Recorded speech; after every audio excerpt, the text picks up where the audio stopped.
السلام علیکم ورحمۃ اللہ وبرکاتہ۔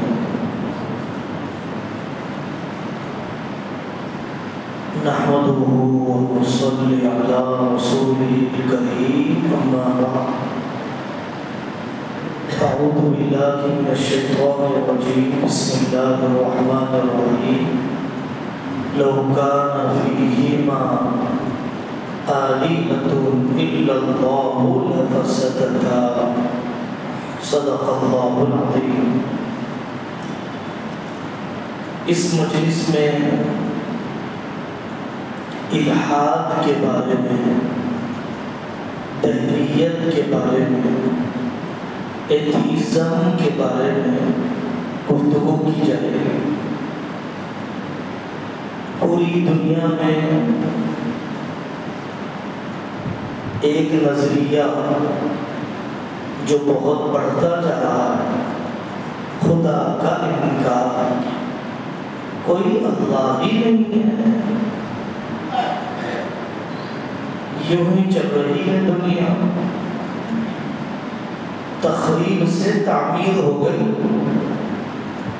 بگ بینگ سے دنیا بن گئی، کسی اللہ کی پابندی کیوں کریں؟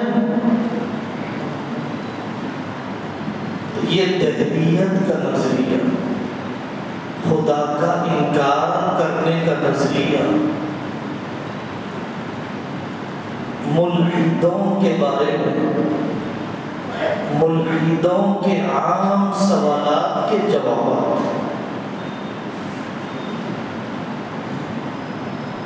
ایتھیزم سے ہندوازم کا مقابلہ نہیں ہے، کیونکہ ہندوازم کا ڈیفینیشن اور اس مذہب کے حدود اربعہ، اس کے لیمٹس کوئی خاص متعین نہیں ہے۔ ایک آدمی ایتھیسٹ بھی ہو سکتا ہے، ہندو بھی ہو سکتا ہے۔ دوسرا، چائنا وغیرہ میں بدھسٹ ہے، کنفیوشس ہے، تاؤ کو بڑا آدمی سمجھتے ہیں، ان کے پاس بھی خدا کا کوئی تصور، اللہ کا کوئی تصور واضح نہیں ہے۔ تو چائنا اور بدھسٹ لوگوں کا ایتھیسٹ ہو جانا بہت آسان ہے، ہو چکے ہیں۔ اسلام ہے جو الحاد کے لیے چیلنج ہے، الحاد کا مقابلہ کرنے کے قابل ہے۔ واضح ہے اسلام کے عقیدے کے نظریہ۔ ایتھیزم اور الحاد پر بات کرنے سے پہلے ہمیشہ یہ بات یاد رکھنا چاہیے کہ خلاف عقل ہونا الگ ہے، ما ورائے عقل ہونا الگ ہے۔ مطلب یہ ہے کہ یہ بات میری عقل میں آ رہی ہے اور غلط ہے تو ہو سکتا ہے، لیکن یہ بات عقل والی ہے ہی نہیں۔ سونے کو لوہے کے ترازو میں کیسے تولا جائے گا؟ شوگر کو چاول کے ترازو سے ناپا کیسے جائے گا؟ ہر بات خلاف عقل نہیں ہوتی، ماورائے عقل بھی ہوتی ہے۔ جہاں عقل ختم ہو جاتی ہے وہاں سے اللہ کا علم، آسمان کا علم، وحی کا علم، نبیوں کی خبروں والا علم وہاں سے شروع ہوتا ہے۔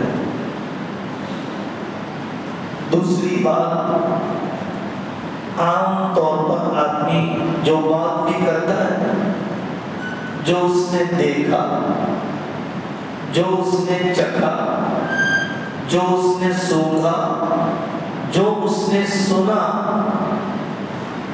اور جو اس نے چھوا، ان 5 راستوں سے جو انفارمیشنز ملتی ہیں، معلومات ملتی ہیں، اور وہ معلومات عقل تک پہنچتی ہیں، عقل فیصلہ کرتی ہے۔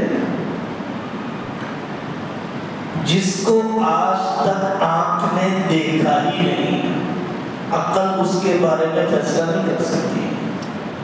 جس کو آج تک کان نے سنا ہی نہیں، عقل اس کے بارے میں فیصلہ نہیں کر سکتی ہے۔ یہ 5 حواس، یہ 5 انفارمیشن سورسز سے آگے اور سورسز بھی ہیں۔ خبر، امریکہ ایک ملک ہے، چائنا ایک ملک ہے، میں نے دیکھا نہیں، سنا بھی نہیں، سونگا بھی نہیں، چکھا بھی نہیں، چھوا بھی نہیں، خبر دی لوگوں نے، خبر کے ذریعے سے معلوم ہو۔ خبر، صحیح خبر بھی سورس آف انفارمیشن ہے۔ حضرت موسیٰ، فرعون، حضرت ابراہیم اور نمرود، حضرت نوح علیہ السلام کی قوم، یہ سب خبر سے پتہ چلا، عقل سے پتہ نہیں چلا۔ اور وحی کا علم اللہ تعالیٰ اپنے سچے نبیوں پر جو علم اتارتے ہیں، سائنسدانوں میں اس امانت، اس سچائی، اس دیانت کا کوئی 1000واں حصہ بھی نہیں تھا جو اللہ تعالیٰ نے اپنے نیک نبیوں کو دی۔ ایک سائنٹسٹ کا ایک نبی سے کیا موازنہ ہے؟ نبی کا مقام بہت اونچا ہوتا ہے۔ نبی تو براہ راست اللہ کے شاگرد ہوتے ہیں۔ ادبنی ربی فاحسن تأدیبی وعلمنی ربی فاحسن تعلیمی۔ ملحد کے سوالات، ایتھیسٹ کے سوالات، عام طور پر جتنے لوگ سوشل میڈیا پر اور مختلف دنیا کے حصوں میں جب خدا کے موجود ہونے پر بات کرتے ہیں تو پہلا سوال رہتا ہے کہ آسمان کو اللہ نے پیدا کیا، ہم کہہ رہے ہیں، زمین کو اللہ نے پیدا کیا، ہم کہہ رہے ہیں، اللہ کو کس نے پیدا کیا بتائیے۔ یہ پہلا سوال۔ اس کا جواب یہ ہے کہ آپ کے یہاں خدا کا ہی ہونا ضروری نہیں، کسی پیدا کرنے والے کا ہی ہونا ضروری نہیں، تو پیدا کرنے والے کے پیدا کرنے والے کا ہونا کیا ضروری ہے؟ خالق کا خالق ہونا آپ کے اعتبار سے ضروری نہیں۔ دوسرا جواب یہ ہے کہ اللہ تعالیٰ خالق ہے، مخلوق نہیں ہے۔ اللہ پیدا کرنے والے کریٹر ہیں، وہ پیدا کیے ہوئے کریشنز نہیں ہیں۔ جو پیدا کرنے والا ہوتا ہے، جو خالق ہوتا ہے، جو خدا ہوتا ہے، خدا کے لیے کوئی خدا نہیں ہوا کرتا، اس کو خدا کہا ہی نہیں جاتا۔ جس کا کوئی خدا ہو، انڈے کس درخت کو لگے؟ انڈے تو مرغی کو پیدا ہوتے ہیں، درخت کو نہیں پیدا ہوتے ہیں۔ پیدا ہونا یہ مخلوق کی کمزوری ہے، خالق اور خدا ان کمزوریوں سے پاک رہتا ہے۔ دوسرا سوال، خدا نظر کیوں نہیں آتا ہے؟ جب خدا ہے تو نظر کیوں نہیں آتا ہے؟ جس سائنس کو یہ مانتے ہیں، یہ سائنس آج کہنے لگ گئی ہے، مان رہی ہے کہ واقعتاً موت کے بعد کوئی زندگی ہے، واقعتاً فرشتے کوئی چیز ہے، جنات کوئی چیز ہے، قبر کا عذاب، روح نکلنے کے بعد کوئی احوال پیش آتے ہیں۔ ہر موجود چیز کا مشاہد ہونا ضروری نہیں، ہر موجود چیز کا دکھائی دینا ضروری نہیں۔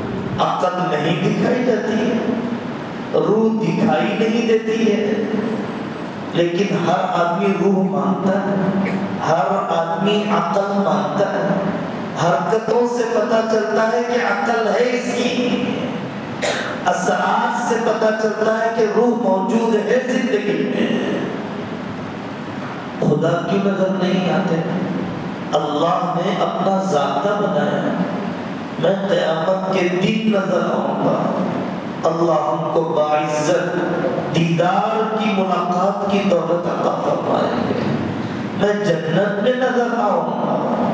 یہ دنیا اور اس دنیا کا سیٹ اپ، اس دنیا کا جسم اللہ نے اللہ کو دیکھنے کے قابل نہیں بنایا، اس لیے اللہ نظر نہیں آئیں گے۔ امتحان یہی ہے کہ سبب کو اللہ نے سامنے کر دیا، رب کو سبب کے پیچھے چھپا دیا۔ تیسرا سوال، ملحد اور ایتھیسٹ کہتے ہیں، آپ سناتے ہیں مذہبی لوگ کہ اللہ بڑی محبت کرنے والے ہیں، 70 پاؤں سے زیادہ محبت کرنے والے ہیں، تو اللہ تبارک و تعالی یہ آسمانی آفات کیوں اتارتے؟ بچے مر گئے، جانور تباہ ہو گئے، بوڑھوں کا نقصان ہو گیا، نیک بندے بھی پس گئے۔ اللہ کو محبت ہے تو جہنم کیوں بنائی؟ اللہ تعالیٰ نے یہ سوال کرتے ہیں۔ اس کا جواب یہ ہے کہ اللہ تعالیٰ نے اس دنیا کو امتحان کی جگہ بنایا، امتحان میں پازیٹیو نیگیٹیو، امتحان میں حق اور باطل، امتحان میں نعمت اور نقمت، نعمت اور مصیبت دونوں نظر آنا چاہیے، صحیح اور غلط دونوں کی اپرچونٹی رہے گی تو ہی اسے ایگزام کہا جائے گا۔ دوسرا جواب یہ ہے کہ اللہ تبارک و تعالی جو آسمانی آفات، زلزلے، طوفان ڈالتے ہیں، گناہگار بندوں کے لیے وہ عذاب ہے، نیک بندوں کے لیے آزمائش ہے۔ گناہگار بندوں کے لیے عذاب ہے اور نیک بندوں کے لیے آزمائش ہے۔ اور تیسرا جواب یہ ہے کہ اگر اللہ کے پاس صرف رحمت ہی رحمت ہو، اگر اللہ کے پاس سزا نہ ہو، مصیبت نہ ہو، بدلہ لینے کی طاقت نہ ہو، مجرموں کو سزا دینے کی قوت نہ ہو، انصاف نہ کر رہا ہو، وہ خدا کیسے کہہ رہے گا؟ انصاف کا تقاضا ہے، گناہگار کو گناہ کی سزا چاہے دنیا میں یا آخرت میں دی جائے، قاتل کو قتل کی سزا دنیا یا آخرت میں دی جائے۔ أَفَنَجْعَلُ الْمُسْلِمِينَ كَالْمُجْرِمِينَ مَا لَكُمْ كَيْفَ تَحْكُمُونَ؟ مجرم اور مسلم دونوں برابر کیسے ہو سکتے ہیں؟ اس لیے ضرور اللہ کی حکمت نے یہ چاہا کہ جہنم بھی ہونا چاہیے اور دنیا میں قدرتی آفات بھی آنے چاہیے۔ ایک سوال رہتا ہے کہ آدمی نے کفر 60 سال کیا، شرک 5 سال کیا، اس کا انتقال ہو گیا 20 سال میں، اس کا انتقال ہو گیا 80 سال میں، لیکن ہمیشہ ہمیشہ کی جہنم کیوں؟ اس کی لاجک سوال کی یہ ہے کہ جرم 40 سال کا ہے تو سزا ہمیشہ ہمیشہ کی کیوں ہے؟ جرم 5 سال کا ہے تو سزا نہ ختم ہونے والی زندگی کا کیوں ہے؟ تو وہ جرم کو سزا کے وقت سے ناپ رہا ہے، تول رہا ہے، یہ غلط ہے۔ جرم کو سزا کے وقت سے یا سزا کو جرم کے وقت کے مطابق نہیں دیا جائے گا، جرم کی سنگینی کے مطابق دیا جائے گا۔ جرم سنگین تھا، مرڈر کر دیا، پوری عمر قید مشقت۔ جرم تھا، معصوم بچے کو قتل کر دیا۔ تو آج بھی لوگ کہہ رہے ہیں سولی پر چڑھاؤ، تو جرم تو 10 منٹ کا تھا، کرائم تو 1 گھنٹے کا تھا صرف۔ جرم کی سنگینی کے مطابق سزا ہوگی، جرم کے وقت کے مطابق سزا کا وقت طے نہیں ہوگا۔ دوسرا جواب قرآن نے خود دیا ہے، وَلَوْ رُدُّوا لَعَادُوا لِمَا نُهُوا عَنْهُ۔ اگر ان کافروں کو دوبارہ دنیا میں بھیجا جائے تب بھی یہ کفری کرنے والے ہیں۔ تیسری بات، اللہ کا انکار، اللہ کے ساتھ کسی کو شریک کرنا، اس سے بڑا اس زمین پر کوئی جرم نہیں ہے۔ حضرت تھانوی رحمۃ اللہ علیہ نے ایک جگہ پر جواب دیا، کافر کی نیت یہ رہتی ہے اور 100 سال بھی جیوں گا تو کافر ہی رہوں گا، ایمان والے کی نیت یہ رہتی ہے اور 1000 سال بھی جیوں گا تو ایمان پر ہی مروں گا۔ نیت اور معرفت کی وجہ سے ہمیشہ ہمیش کی جنت یا ہمیشہ ہمیش کی جہنم میں اس انسان کو ڈالا جائے گا۔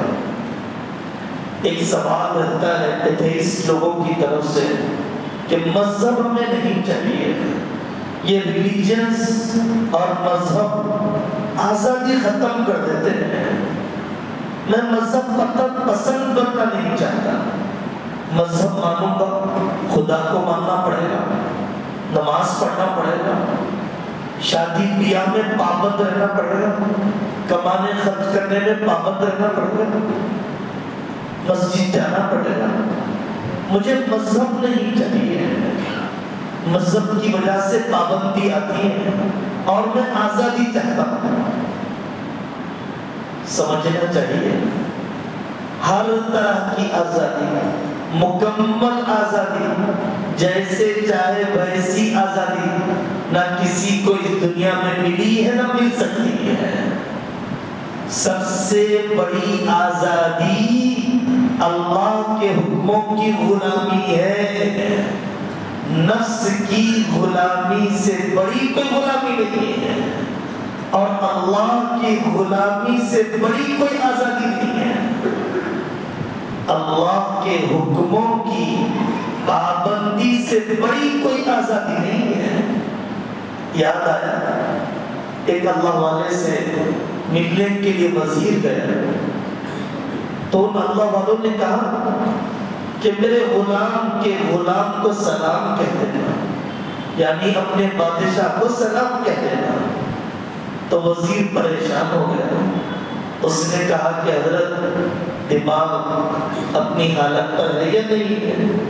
آپ بادشاہ کو غلام نہیں، غلام کا بھی غلام کہہ رہے ہیں اور آپ کے غلام کا غلام کہہ رہے ہیں، کیا بات ہے یہ؟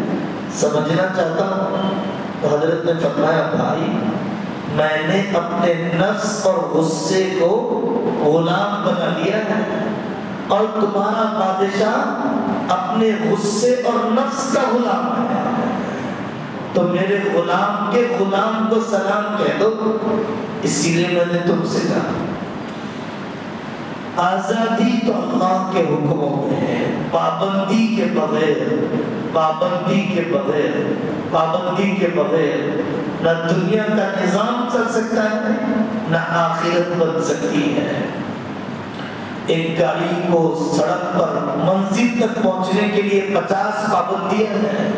سگنل دیکھ کے رک جاؤ، RC ہونا چاہیے، انشورنس ہونا چاہیے، اوور لمٹ اسپیڈ نہ ہو، لیفٹ پر جاؤ، گاڑی کی عمر زیادہ نہ ہو. یہ سب پابندیاں ہیں، تب گاڑی منزل کو جائے گی. لوگ تعریف کرتے ہیں یورپ کے ملک بڑے اچھے ملک ہیں، ڈسپلین ہے صاحب، سسٹم ہونا چاہیے. یہ انسانوں کی بنائی ہوئی پابندی، انسانوں کی کم عقل کم علم، انسانوں کی بنائی ہوئی پابندی کو رحمت سمجھتا ہے، اللہ کی دی ہوئی پابندی کو رحمت کیوں نہیں سمجھتا ہے؟ ڈاکٹر کہہ دے میٹھا نہیں کھانا ہے، عقل مند آدمی میٹھا کھانا چھوڑ دیتا ہے. نبی کہہ دے حرام چھوڑ دے، کیوں نہیں چھوڑتا ہے یہ حرام؟ ایک کافر ڈاکٹر کے کہنے پر چھوڑنا بھی چاہیے، چھوڑ بھی دیتا ہے آدمی میٹھی چیز کو. نبی کے کہنے پر حرام کو کیوں نہیں چھوڑتا ہے؟ ایتھیسٹ لوگوں کا ایک سوال رہتا ہے، مذہب میں جھگڑے بہت ہیں سر، اسی لیے مجھے مذہب نہیں چاہیے، شیعہ سنی حنفی شافعی، مجھے الجھن نہیں چاہیے، میں مذہب پر چلنا نہیں چاہتا، مذہب کی بات مت کیجیے. اختلاف کہاں پر نہیں ہے؟ جہاں پر دو عقل والے ہوں گے، عقل مند ہوں گے، عقل مند نہیں تو اختلاف ہوگا. ایک ہی بیماری کے بارے میں دو ڈاکٹروں کا اوپینین الگ ہے، دونوں کی دواؤں کا مشورہ الگ ہے. ایک ہی عمارت کے بارے میں دو انجینئروں کی رائے الگ ہے. تو ان ظاہری چیزوں میں اختلاف ہے، علماء کا اختلاف ہے. ڈاکٹروں کے اختلاف کی وجہ سے ڈاکٹرز کو نہیں چھوڑا، لیکن مذہب میں اختلاف کی وجہ سے مذہب کو چھوڑا جاتا ہے.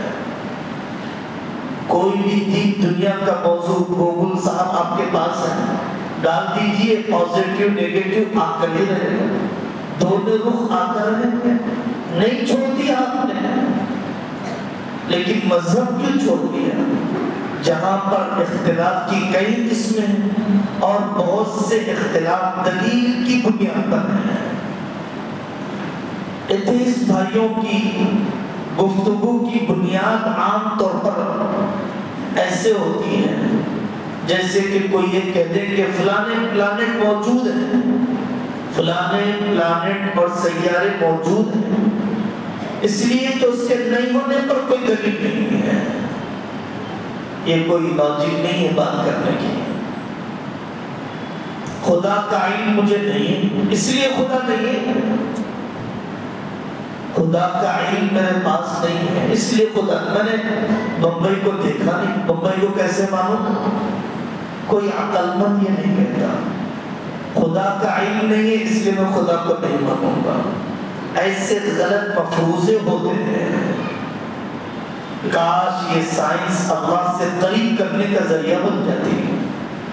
پہلے انسان بارش کو سنتا تھا، بارش ہوتی ہے، سائنس نے بتلایا سمندر سے بھاپ اسٹیم نکلتی ہے، بادلوں میں جاتی ہے، پانی میں بدل جاتی ہے، پانی برستا ہے، پورا پروسیجر انسان کو پتہ چلا.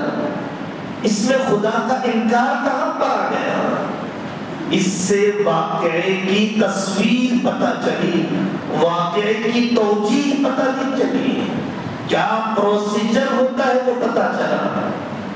اور یہ پتہ چلا کہ اتنی گہری منصوبہ بندی کرنے والا کوئی اللہ ہونا چاہیے.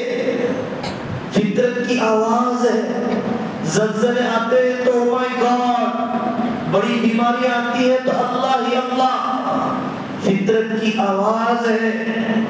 اسلام قبول کیا، لا الہ الا اللہ محمد رسول اللہ پڑھا، پھر اس کے بعد سینہ پکڑ کے بیٹھ گئے.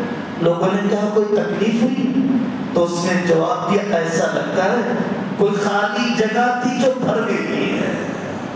خیر اور شر کا فرق اللہ کے علم کے بغیر، مذہب کے بغیر نیکی پتہ نہیں چلے گی، گناہ پتہ نہیں چلے گا، نفس کو کنٹرول نہیں ہوگا، اللہ تعالیٰ کے مانے بغیر، اللہ تعالیٰ کی ذات پر ایمان لائے بغیر۔ میرے بزرگوں، دعا کا اہتمام کرو، فتنوں کا دور ہے۔ ربنا لا تزغ قلوبنا بعد اذ ہدیتنا، اے اللہ ہدایت کے بعد مجھے گمراہ نہ کر دیجیے۔ ہر ویڈیو سننے کے قابل نہیں، ہر آدمی پڑھنے کے قابل نہیں۔ سوال سن لیا، جواب کے لیے محنت کا وقت کہاں ہے؟ شک کی سوئی دل میں پیدا کر لی، تحقیق اور ریسرچ کے لیے ملاقات کا وقت کہاں ہے؟ اپنے ایمان کو بچانا، اپنے یقین کو سنبھالنا اس زمانے کی سب سے بڑی ضرورت ہے۔ اللہ تعالیٰ ہم سب کو اسلام پر جینا، ایمان پر مرنا مقدر فرمائے۔ وآخر دعوانا ان الحمد للہ رب العالمین۔